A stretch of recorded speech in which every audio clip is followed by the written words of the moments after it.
Capitalism's spontaneous tendency is to produce wealth at one pole and poverty at another.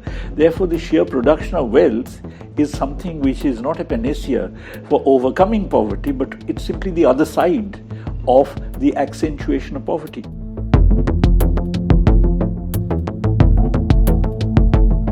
There was a whole range of promises. I think enormous wealth has been created, unbelievable levels, but a lot of the other promises are falling by the wayside. The last decade and a half in India has been not only one of jobless growth, but also formal decent work employment has actually rapidly declined, and instead we're witnessing the only kind of work that is available to large millions of our people is uncertain, unsecured kind of work. You have been speaking about universal social rights as perhaps the key of an alternative imagination. I heard you somewhere say that it is the new class struggle. So how would you explain this idea of universal social rights, and where do you see it as offering an alternative imagination? The provision of rights is something which is, particularly I'm talking about economic rights, like right to employment and so on, is really not compatible with neoliberal capitalism or compatible with capitalism in its spontaneity. The market does not function efficiently. What about the idea of growth? Now, I think simply amassing larger and larger means of production does not really solve the problem of poverty. In fact, as Marx had said, that capitalism's spontaneous tendency is to produce wealth at one pole and poverty at another.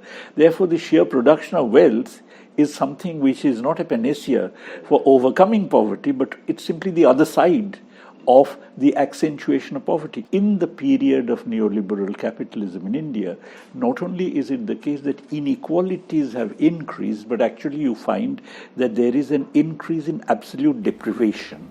Mm-hmm.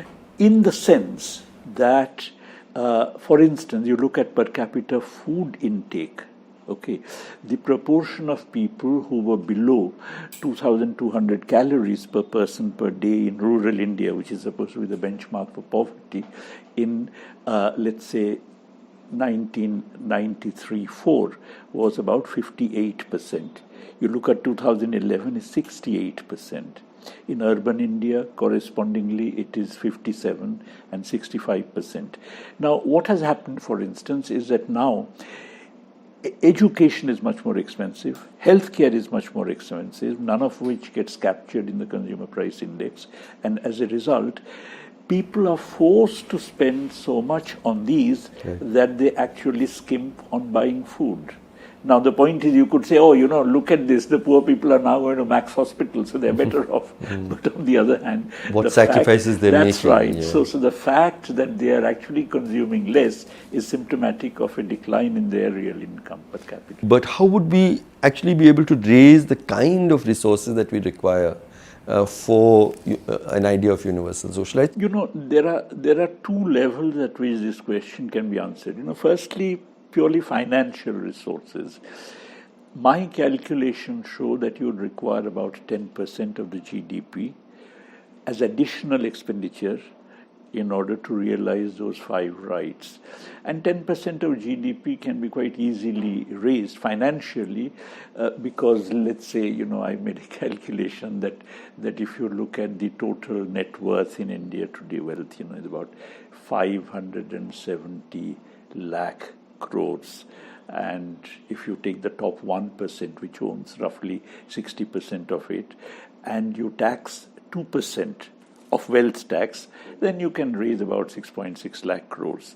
And then any wealth tax is accompanied by an inheritance tax, naturally, otherwise you'd simply divide it up. And so even if you assume that the 5% of this wealth of the top 1% keeps changing hands every year, and you take away 1/3 of it, which, by the way, is perfectly compatible with the with the self-justification of capitalism. Capitalism says that you have wealth because you are talented. Therefore, there is no reason why your child should have wealth, unless the child shows his talents. So the point is, if you do that, then you get another 5.5 lakh crores, and then that gives you 12 lakh crores. And really speaking, in order to spend 10%, you need to raise resources which are less than 10%, because any such expenditure has multiplier effects. Therefore, income increases, and therefore you get some tax revenue. Can you explain, give an example of a multiplier effect? You see, suppose you spend 100 rupees. Suppose you spend these 100 rupees simply by borrowing. In that case, these 100 rupees go to create someone else's income. That person spends the part of this, and that goes to create someone else's income who spends. So when you are actually looking at the sum total of all this, the income generated is some multiple of what you originally spent.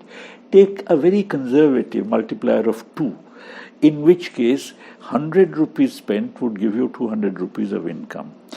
Take a tax GDP ratio, which is, let's say, 15%, in which case actually that would give you 30 rupees of extra taxes. Therefore, in order to be able to sustain 100 rupees of spending, you really need to raise 70 rupees of additional resources. So in order to raise 10%, as I said, you need 7%. And 7% you can raise through wealth and inheritance tax.